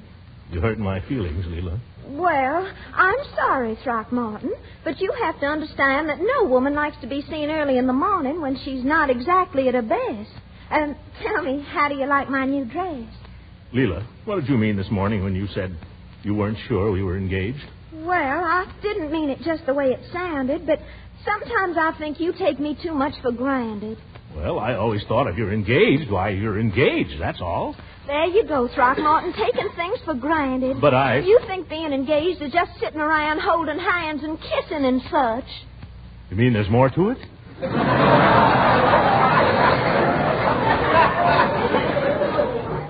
Of course there is. Our engagement should be a preparation for our life together. While we should be spending this time trying to develop some interests in common, things we like to do together. Well, I like to... No, I mean besides kissing. I mean things we're both interested in, things we like to talk about, worthwhile things like world affairs and current events and all. Leela, when I'm with you, I can't think about worthwhile things. But you must try, dear. If we're going to be happy later, we must learn to be friends now. Well, I'm willing to try if you want to. Friends. Let's start now, then. How about a nice lunch with me at Dabney's Grill? We can get a booth. Oh, I can't possibly, Throckmorton. I'm having lunch with Marie King at the Woman's Exchange, and afterward we're going to the Red Cross. Oh, gracious, I'm late now. I must fly. But, Leela... Goodbye, Throckmorton, and you think about what I said now like a goodbye. Goodbye. Good. Women. There were no such a thing as women. This world would be a lot better place. Yeah, but who'd want to live in it? I'm going to lunch.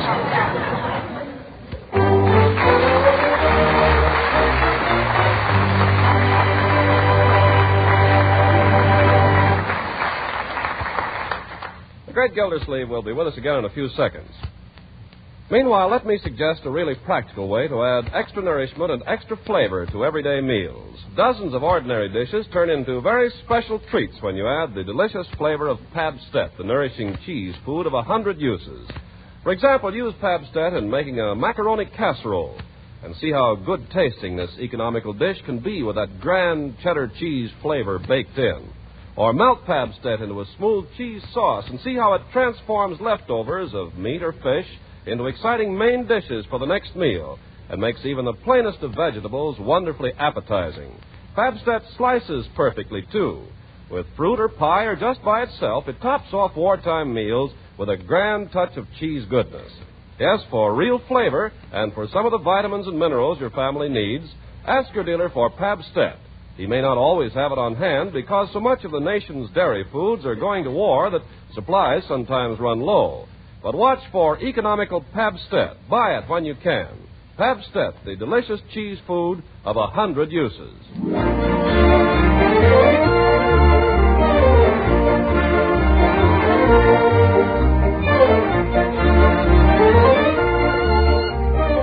Well, time mooches on. 2 hours have passed while Gildersleeve, alone in Dabney's Grill, lingered over lunch, glaring at the women around him and muttering into his salad.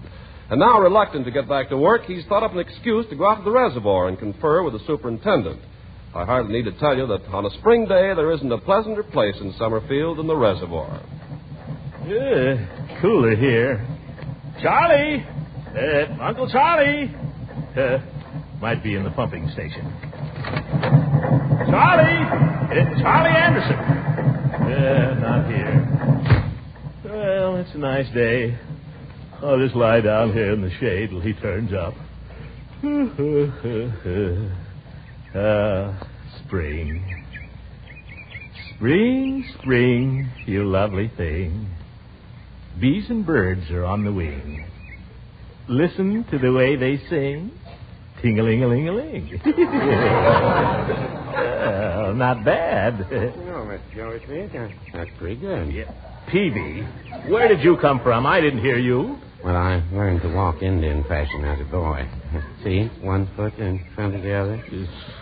Huh? If I had moccasins on, you couldn't hear me at all. What are you doing out here, Peavy? Well, Gildersleeve, I could ask you the same question. Me? I'm out here on business. Oh, I see. Yes, I'm waiting for the superintendent here, Charlie Anderson. Well, in that case, I'll sit down and help you wait. Who's tending the drugstore while you're out here, Peavy? Mrs. Peavy. Yeah. But it's all right. I've been picking her some wildflowers, see? Trailing arbutus. It's like poison ivy to me. Yeah, you don't know trailing arbutus. Maybe you don't know poison ivy. I always carry a bottle of Calamine lotion with me just to be on the safe side. Yeah, you'd better. Care for some? No, thanks. Peavy, speaking of poison ivy, have you ever had much to do with women? Well, in a manner of speaking, I'm married to one. Then tell me, Peavy, what does a woman mean when she says you've been taking her too much for granted? I haven't heard that in 15 years.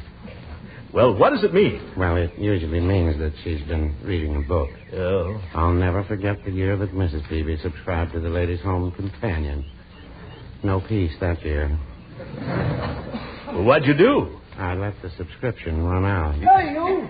What you think you're doing there? Don't you know this is city property? Oh, Charlie Anderson. Wait a minute, Charlie. Oh, get out of there. Get off the property, dead busted. Whoa there. Hold your horses, Uncle Charlie. Put on your glasses. It's me, Gildersleeve. Oh, Mr. Gildersleeve. Well, by jiggers, it's about time. I called you up. We got to do something here. People coming out here all over the place, breaking bottles, gathering papers, like a dad-busted picnic ground. Oh, but Charlie, you know Mr. Peavy, don't you? Of course I know him. What do you think? Know him as well as I know you. Hello, Mr. Folks come out here at night, too, and park in the dad-busted automobiles. Come out here to spoon. What are we running here, a waterworks or a dad-busted petting parlor? Well, Charlie, you have to Holy Toledo. You have to remember this is public property, and after all, boys will be boys. Well, I don't mind the boys, it's the women. They come out here in their slacks and they're worse than the men. Well, I wouldn't say that. Come out here and what'd you say? He said he wouldn't say that. Well, what would he say? You'll have to ask him. Would you care to enlarge on that thought, Peavy? Well, my experience with the fair sex has been that they take a little understanding. I'll say. Now, Mr. Gildersleeve here has a problem. I don't know what your problem is, Commissioner, but I'll tell you the answer. Have nothing to do with women, Dad. Bust them. Especially this time of the year. Charlie, I'm inclined to think you're right. Well, no, I wouldn't say that. Don't keep saying that. For Pete's sake, what do you know about women anyway? Well, I've got one of them waiting at home for me right now. Can either of you gentlemen say the same? Well, Peavy's been a bad boy today. He's been playing a little hooky. Well, no, I wouldn't say... Dad, bust it! There he goes again. No offense, Mr. Anderson. Mr. Gildersleeve, if I might offer a suggestion. Yes, Peavy? Have you tried taking your lady friend a posy? They're usually well received. I took her a posy. That's what started all the trouble. What did? What did you take her? A dad-busted crocus.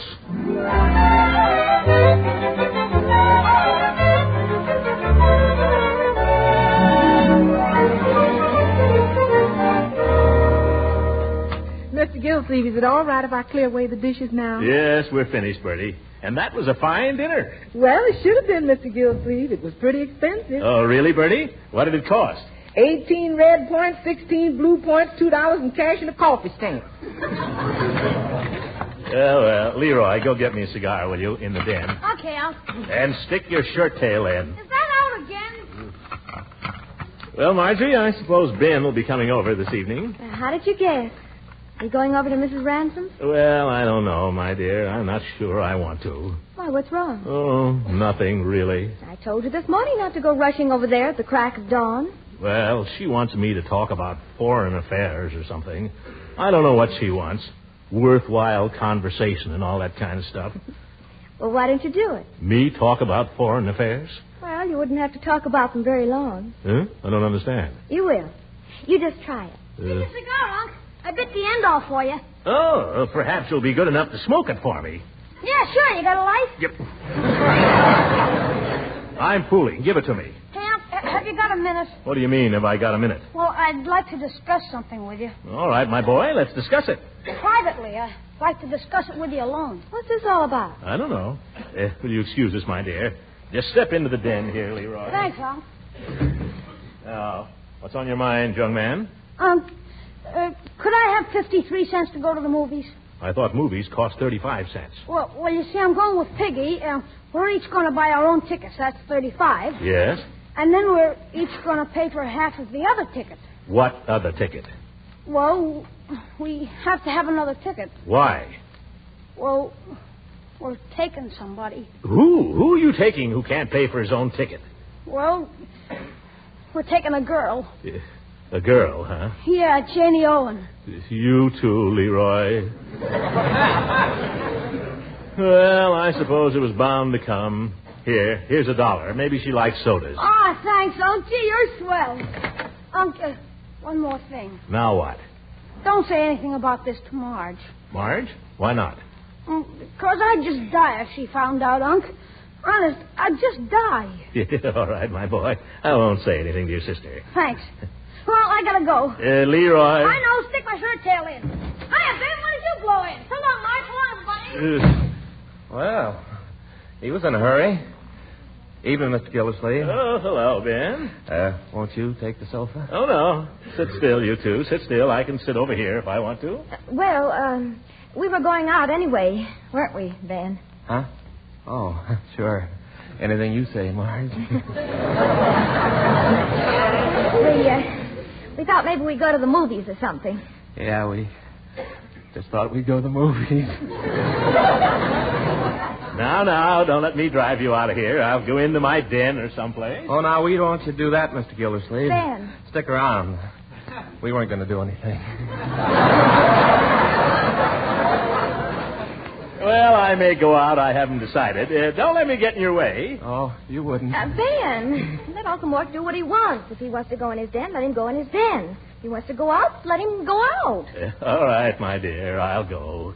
I know you young people want to be together. Oh, honest, Mr. Gildersleeve. Ben! Yes, I think Ben wants to be alone. I'll go and look into the international situation next door.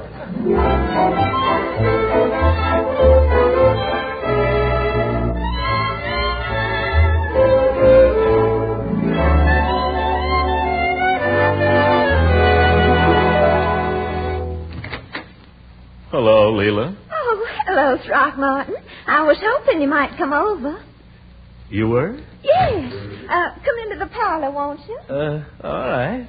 What do you think I did after I got through with the Red Cross this afternoon? What? I took a walk out south of town. You know that big tall hill just before you get to the Mansfield Road? Well, I climbed up there all by myself, and I lay there in the grass and just let the spring breeze blow through my hair. I could just feel spring all over me. Leela, the Allied forces in North Africa made definite progress today.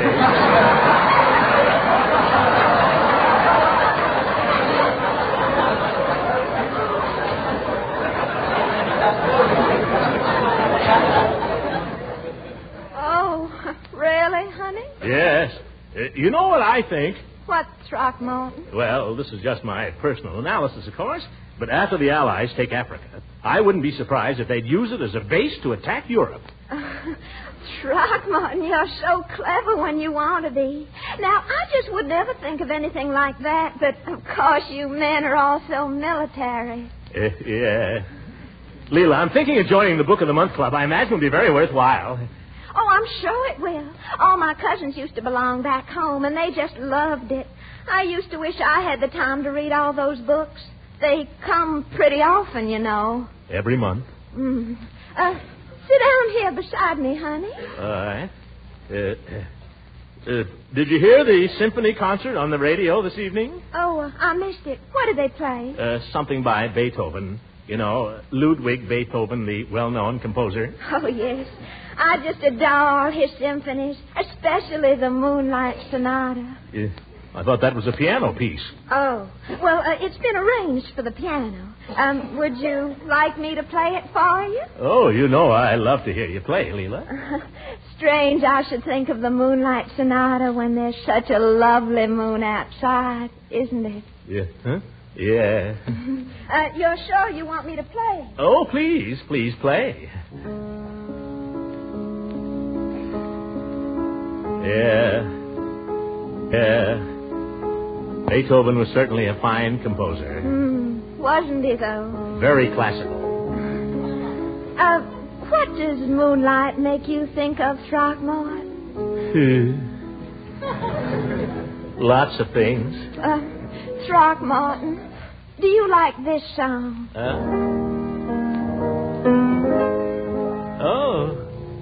Moonlight Becomes You. I just love it when Bing Crosby sings this. Oh. Bing Crosby, huh? Moonlight becomes you. It goes with your hair. You certainly know the right thing to wear.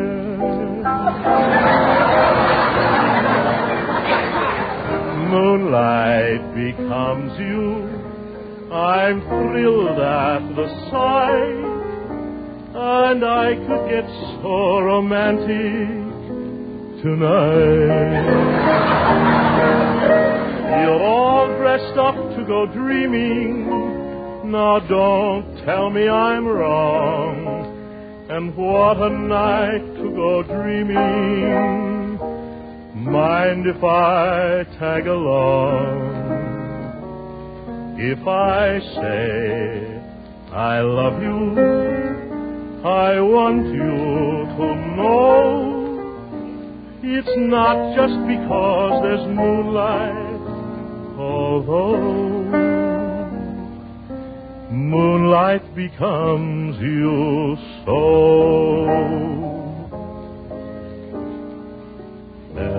Leela? What is it, Throckmorton? Leela, come out into the garden. What for, Throckmorton? I want to tell you about the Rummel plan.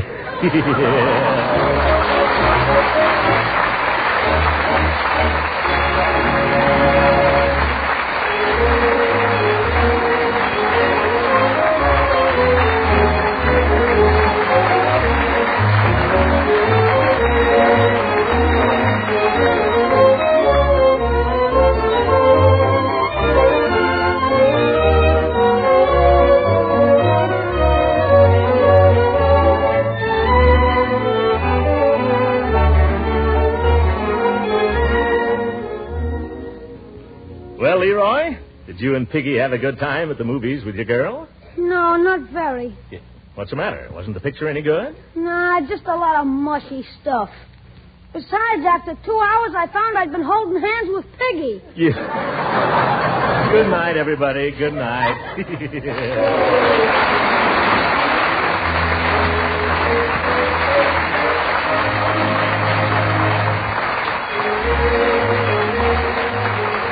Music on this program was under the direction of Claude Sweeten. This is Ken Carpenter speaking for the Kraft Cheese Company and inviting you to listen in again next week for the further adventures of the Great Gildersleeve.